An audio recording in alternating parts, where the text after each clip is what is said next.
welcome to another edition of Author Ejamie Watches, a somewhat weekly show where I react to television shows and or movies and hopefully entertain y'all. For this week, we are watching a movie. We are watching Son of the South with Lucas Till and Lucy Hale. Lucas Till from the rebooted television show MacGyver, and Lucy Hale from Pretty Little Liars, I believe it is. Brian Dennehey, who was in a lot of things that I've seen over the years, and Cedric the Entertainer. So, what I know about this movie, let's read the back blurb, shall we? In this poignant true story, set in Montgomery, Alabama, a Klansman's grandson must choose which side of history to be on during the Civil Rights Movement. Defying his family and white Southern norms, he fought against social injustice, repression, and violence to change the world around him. Son of the South is from executive producer Spike Lee and based on Bob Zellner's autobiography, The Wrong Side of Murder Creek. Now, I do know that Lucas plays the title role of Bob Zellner. And this movie came out in not that long ago. I'm trying to see a year. 2020. So very sort of relevant to what we're still dealing with. I'm expecting a very powerful movie that might make me cry. But yeah, so this is what we're watching today. Very much looking forward to it. And hopefully YouTube will let me put this up on my reaction channel. But if not, you can get the full unedited version on Patreon. And you will get the preview clip on my regular channel with the links to where you can watch the YouTube version, hopefully, and the Patreon. All the links will be in the description. Yeah, pretty much that's after like reading the back blurb, and even like before that, I knew sort of what the movie was about. And yeah, I believe that Brian Dennehey is the Klansman, and that Lucas Till is going to be playing his grandson. So let's get into the movie, shall we? This is Son of the South. Here we go.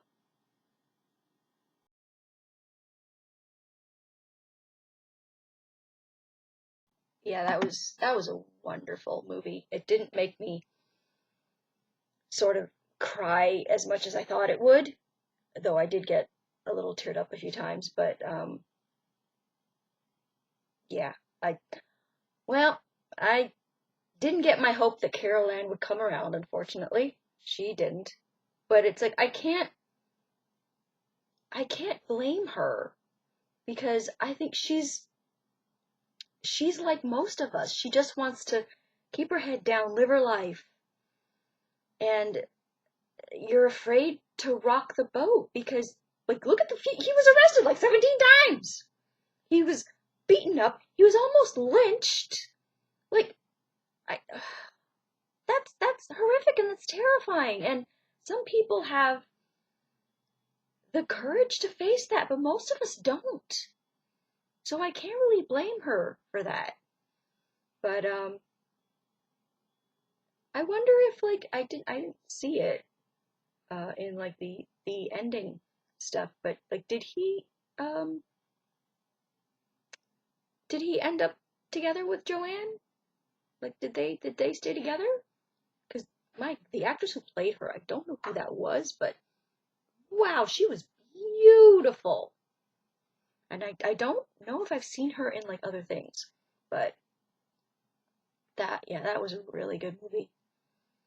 And Freaking Adam, Jake, Abel from Supernatural. I I really love that ending scene, um, because it was like you could see that Bob sort of like he wanted to, punch him out, but he didn't, and he was restraining himself, and sort of like his talk. I want to think that maybe that woke that idiot's ass up, but I think it's unlikely. He was just a coward. But yes, really, really good movie. Um, so cool seeing Julia Ormond after, because uh, I remember she was in Legends of the Fall. She was in First Night with Richard Gere and Sean Connery, and she was in I remember Smilla's Sense of Snow with Gabriel Byrne, and she was in like a lot of things in like the sort of the in the 90s. But then I don't remember seeing a lot of her like recently. So obviously like she's older now, but like at least for me she was still like recognizable. Like you could still like, oh my god, that's Julia Ormond. Um Brian Dennehey was such a piece of shit. It was just he's such a good actor, first of all. I remember, I believe it was him who played John Wayne Gacy, the serial killer. I think that's what I mostly remember him from. But even though, like, he's been like in a lot of things, and he's always fantastic. And he was just, it was a weird kind of ominous, evil sense that you get from him. But it was weird because you feel like he thinks he's right. He thinks he's right, and he thinks he's righteous, and he thinks he's like I can't explain it, but it was just this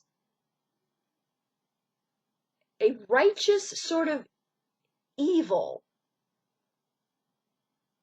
I I can't sort of explain it better than that. But yeah, it was so good, such a good movie, and like I liked there wasn't much humor, but there was much needed little like touches um of humor when he was talking when Bob was talking about the sheets, the how the mother made ripped up the clan sheets and made outfits for uh them, and then he's like, when we were kids, not this one now. um and I really loved them showing the father's sort of where the father had come from and how he had changed, to show that sort of why Bob kind of had the beliefs that he did, because I don't know if the father had been like the grandfather, I don't know that Bob would have seen the error of what the people in the town were doing. I don't know if like, because like I say, racism, it's not it's not natural, it's not inbred, it's taught. So thankfully Bob had his father to sort of show him that of like what the people of his town that they were wrong and to show him better. And thankfully it took Bob's father leaving Alabama and going to a different country to learn how to be better. And he was able to come back and teach that to his children and leave that, his old life behind, of following in his father's footsteps. So we need that. We need parents to do better, to not be raising these pieces of garbage, racist ass butts.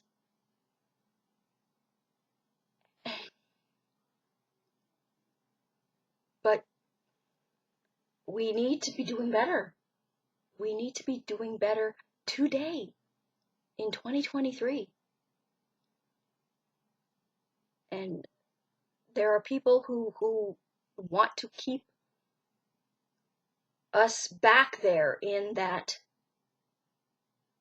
racist ideals, racist idealistic shithole. And we need to keep fighting that every step of the way. And like I said, there are, like, a lot of us, we don't have that kind of courage.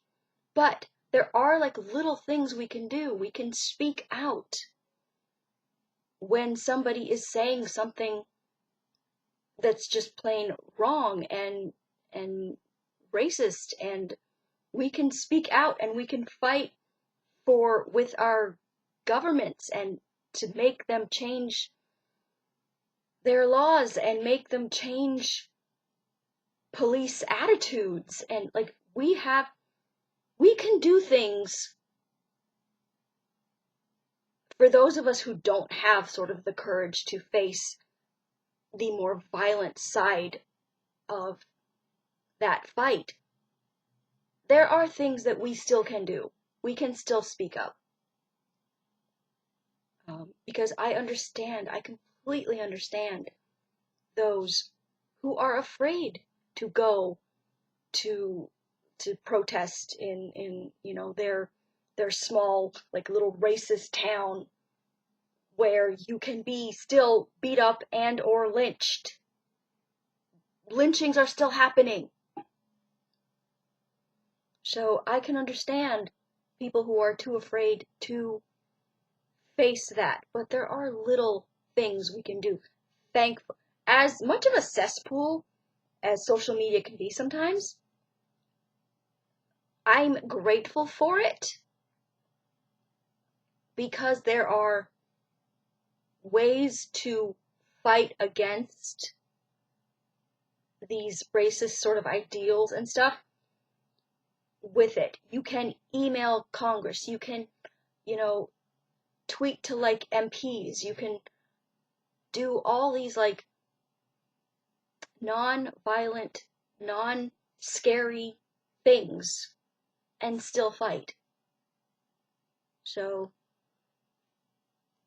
that's, I guess I'm going to end with that. Like, I'm in awe of people brave enough to physically face the violence of that fight. But don't forget that there are things that you can do in your home when you're, like, out and around, like, with your vote. That there are still things that you can do. You can be brave in that way. That's going to be it for this week's video. Hopefully I will get this up on YouTube soon, but likely it will be up on Patreon first. The full, unedited reaction. Yeah, and then you'll get this little preview clip with the link to where you can watch it. And all the information will be in the description.